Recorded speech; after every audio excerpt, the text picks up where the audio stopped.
Ya, Assalamualaikum warahmatullahi wabarakatuh, kawan guru hebat di seluruh Indonesia. Kali ini saya berjumpa lagi nih dengan sahabat baru dan kebetulan selama ini nama beliau trending 2 tahun terakhir dan kebetulan beliau dipertemukan kita kali ini. Ya. Salam sehat Pak Fakih ya. Pak Ahmad Fakih. Pak Ahmad Fakih, panggilannya Pak Fakih ini, Ya. atau boleh juga dikenal Mas Fakih ya. Iya, salam Nah sehat. ini sebelum saya perkenalkan beliau, beliau ini adalah Ketua IGI Kabupaten Malang ya. Jadi kawan guru hebat di Malang itu ada 2 kota administratif, yang satunya Kabupaten Malang dan Kota Malang. Kebetulan beliau ini Ada Kota Batu juga. ada Kota Batu juga ya. Iya. Ya, beliau ini Ketua IGI Kabupaten. Kabupatennya ya, ini Mas Fakih. Mas Fakih, Iya, mungkin boleh. sambil perkenalkan juga profilnya ke teman-teman di seluruh Indonesia yang menonton siaran ini, seperti apa profil Bapak, misalnya, Bapak Mas ya. Iya.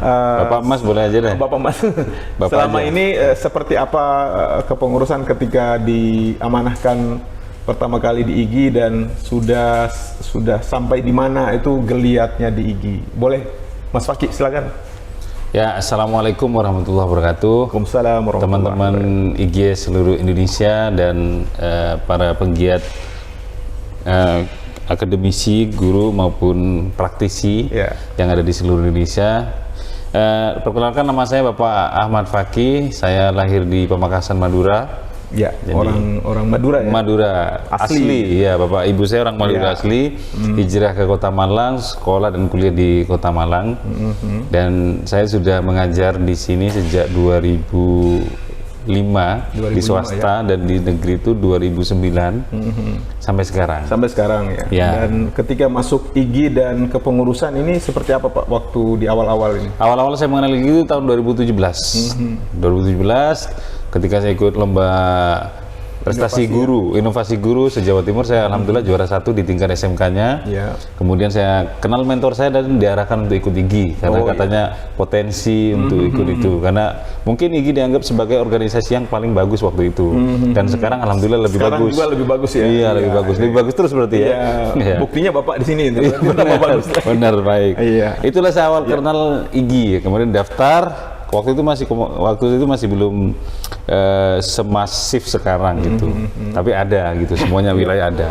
Dan Nah, setelah bergabung, bagaimana ceritanya Bapak bergabung di kepengurusan ini, Pak? saya tahun 2021 waktu pandemi waktu itu. Pandemi ya. Nah, itu ada pemilihan ketua IGI baru, karena waktu itu mungkin IGI belum jalan gitu secara maksimal gitu. Ada tapi belum jalan secara maksimal. Artinya dia sudah berjalan cuman nggak maksimal gitu. Iya, dan ceritanya suksesi Bapak masuk ke kepemimpinan berarti terpilih atau Dipilih secara demokratis. Demokratis ya. Semua waktu itu karena pandemi, jadi kita itu ada pemilihan secara online. secara online nih? Dimotori oleh Pak Marjuki, mantan ketua wilayah iya. Provinsi Jawa Timur, dan Benar tadi malam sekali. jadi pemateri. Oke, Nah, benar. akhirnya setelah pemilihan itu kita disuruh nyebutin nama.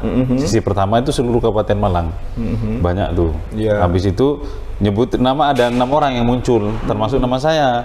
Saya nggak menyangka nama saya muncul, padahal saya anggota biasa menurut saya gitu. Jadi berarti secara aklamasi, secara pemilihan Demokratis.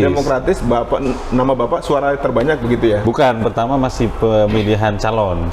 Baru yang kedua tuh dari 6 itu disuruh pemaparan. Oh ya, jadi kampanye yang paling hebat itu kemudian menarik dan dipilih gitu. Iya, bukan paling yang hebat, saya mungkin salah satu Salah ya. satu yang paling hebat Ya, ya. terus Oke. kemudian terpilih. Dipilih dari 6 orang itu saya lebih banyak suaranya dari yang lain. Ya itu cerita luar biasa ketika beliau menjabat sebagai ketua IGI. Ya. Mungkin ini kan sudah bergabung dan sekarang menakodai IGI Kabupaten Malang, Pak. Ya, siap. Dan pasti beberapa waktu ke arah sini itu punya tantangan dan peluang yang coba dihadapi di IGI Kabupaten Malang. Mungkin bisa diceritakan selama ini Bapak dan teman-teman keluar dari beberapa tantangan ini dan solusi seperti apa sehingga mungkin juga bisa ditiru dan dipelajari oleh kawan-kawan guru kita kepengurusan yang baru-baru menanjak dan mulai melakukan program ini, Pak. Silakan, Pak.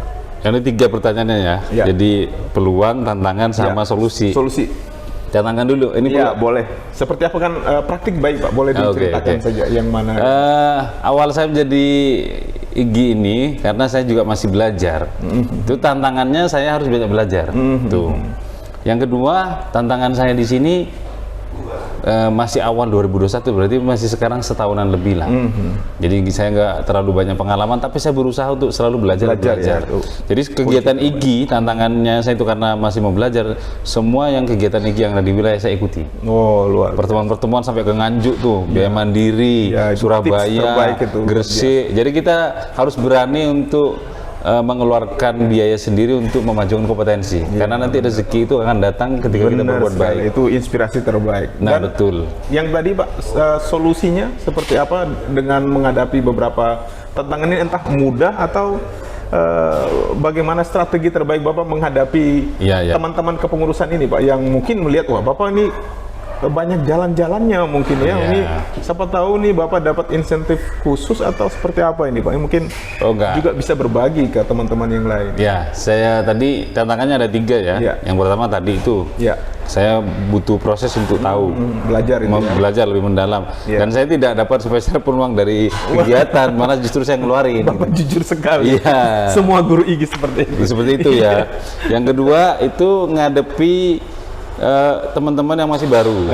Karena saya nggak tahu seperti apa, tapi kita selalu sama-sama belajar mengkomunikasikan dengan berbagai perspektif yang mereka beda-beda. Ada yang merasa lebih tinggi, ada yang lebih rendah, ada yang tinggi, ada yang mungkin merasa masih baru, ada yang lebih senior. Tapi semuanya kita akomodir karena hanya dalam perspektif yang mereka berbeda. Berbeda tapi dalam satu harmonisasi. Nah, itu tantangannya. Yang ketiga tantangannya ada dari beberapa orang yang belum bisa menerima, atau organisasi lain yang belum bisa menerima kehadiran kita, padahal kita ini sama-sama bergerak untuk memajukan. Tapi kita nggak boleh berkecil hati ataupun memusuhi, tidak boleh, karena mereka belum berkomunikasi aja. Karena mereka belum dapat hidayah saja. Belum hidayah aja, gitu bahasa kita ya. Terus solusinya, ya itu yang pertama saya banyak belajar. Yang kedua, saya sering berkomunikasi dengan teman-teman di pengurus saya, dan saya juga mengarahkan. Saya tidak mengarahkan semuanya, tapi saya mengarahkan yang inti-inti dulu. Orang-orang tertentu saja. Orang tertentu dulu, karena dari situ akan bangun. Kalau semuanya harus disamakan nggak bisa. Energinya pasti lebih besar. Berproses. Yang ketiga itu dengan orang-orang lain berorganisasi pun saya selalu memberikan peluang untuk berkomunikasi. Dan saya tidak punya rasa untuk membalas dengan apapun. Itu caranya agar mereka itu tahu bahwa kita ini orang baik gitu. Luar biasa sekali. Ini perlu diteladani teman-teman ya. Mungkin satu hal lagi yang ingin kita gali ke Pak Fakih ini. Beliau ini kan di SMK Pak ya? SMK. Nah, ini SMK Negeri 2 Malang. SMK Negeri 2 Malang. Sama di SMK Nayada Global. Nah, tentu di sekolah beliau ini kan ada komunitasnya. Dan komunitas belajarnya. Ini bagaimana tips, kita akan dengar dari beliau, bagaimana tips terbaik meyakinkan teman-teman di sekelilingnya, entah membangun komunitas belajarnya dan mampu mempengaruhi orang lain ya, terutama apakah selama ini ketika citra Bapak tergambar sebagai pengurus IGI atau ketua IGI juga ada dampaknya kepada siswa Pak ini. Kita ingin tahu ini. Kan selama ini mungkin orang berpikir bahwa kepengurusan IGI ini kan mungkin yang bermanfaat mungkin guru-guru saja gitu kan. Tapi harusnya lebih tujuan kita itu panjang, fokus kepada bagaimana berdampak juga kepada siswa ini. Entah mungkin bisa diceritakan ini tipsnya ya. Tipsnya ini seperti apa Pak? Yang pertama saya disclaimer dulu bahwa semua organisasi itu bermanfaat. Tinggal kita ini mau belajar apa enggak. Nah, saya itu dulu di kabupaten sebagai ketua MGMP di Mapel saya, PAI di SMK. Kemudian di wilayah provinsi saya jadi wakil ketua MGMP PAI SMK juga. Kemudian saya juga menjabat jadi ketua IGI di Kabupaten Malang. Nah, salah satu itu yang berdampak saya, salah satunya juga bagian dari ilmu yang diberikan oleh IGI.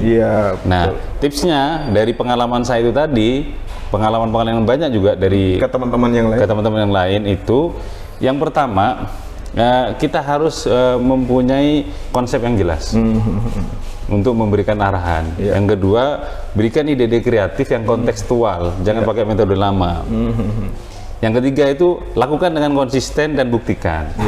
Sehingga orang lain itu mau mengikuti apa yang kita laksanakan. Sudah, ini pertanyaan tadi terakhir Pak, apakah di level ini atau ada tips strategi yang masuk di internalisasi dalam strategi pembelajaran, model pembelajaran, atau pembelajaran inspirasi yang lain yang ditangkap oleh para peserta didik atau siswa kita, dan ada dampaknya Bapak rasakan ketika sudah bergabung di IGI misalnya, atau pemimpin organisasi MGMP atau yang lain? Oh, banyak sekali. Banyak sekali ya? Banyak sekali. Jadi efeknya dari saya belajar ilmu organisasi di IGI, impactnya ketika saya menerapkan hal-hal yang menurut orang-orang sulit kayak seperti kurikulum merdeka, itu akan menjadi mudah. Mudah ya, ini salah satu yang perlu kita tiru ya, bahwa salah satu manfaat terbaik adalah ketika bergabung di komunitas atau organisasi. Iya, jadi kalau ketika saya ikut IGI itu banyak ilmu-ilmu tentang materi kurikulum merdeka, itu berkali-kali didiskusikan. Akhirnya kita paham tuh mana tuh yang harus diimplementasikan dan wujudnya seperti apa. Itu mempermudah saya ketika pembelajaran. Bahkan saya bisa mengatur masa 860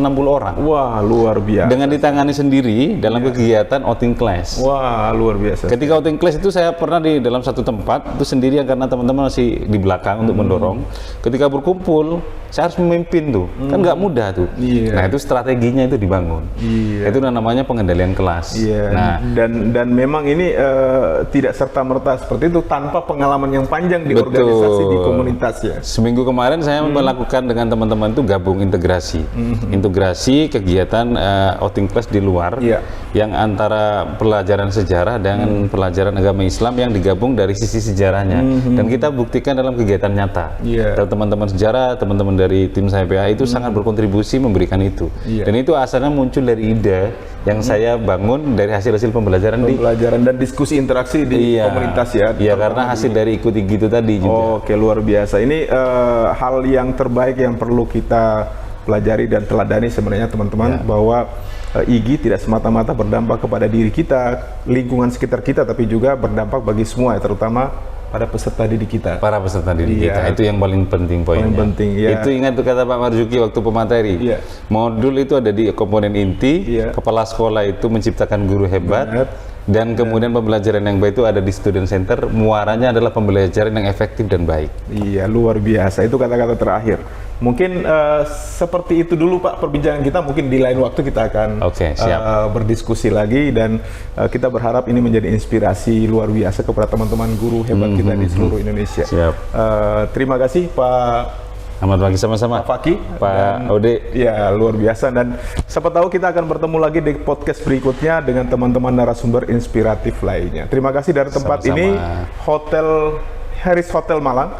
Kami berdua mengucapkan terima kasih. Assalamualaikum warahmatullahi wabarakatuh.